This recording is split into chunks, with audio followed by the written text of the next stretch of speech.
আজকে আমার সাথে যা কিছু হলো তোমরা কেউ কি জানো? চলো প্যান্টটা খুলে বলি, মানে বিষয়টা খুলে বলি।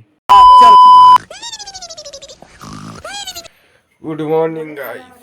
আজকে আমি ঘুম থেকে অনেক দেরি করে উঠেছিলাম, তাই মা বললো আজকে তো চা নাই। তাই মন খারাপ করে আর কি করবো, এই বাচ্চাটা তার পাতা ছিল নৌকা করছিল, তাই ও নৌকা করা দেখছিল, তাই ওকে ইগনোর করে আমি চলে গেলাম রাস্তা সাইড। রাস্তায় হাঁটতে হাঁটতে যেতে যেতে আমার চোখে পড়লো এই রেড কালারের হাওড়ার ব্রিজটা। তারপরে আমি চলে এলাম ছাদে। তারপরে আমি দেখতে পেলাম ছাদে কাজ চলছে, মানে আমি বলতে চাইছি কাজটা আমার আন্ডারেই চলছে তো তাই। তারপর স্ত্রী আমাকে বললো খেপা যেটা তুই পালা।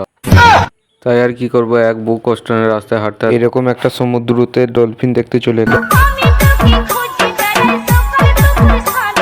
ডলফিন না দেখতে পাওয়ায় আমি চলে এলাম দোকান, আর দোকান থেকে আমি নিয়ে এলাম চিপস। তারপরেই আমার বন্ধু আমাকে বললো এই ঘরটায় নাকি ভূত থাকে।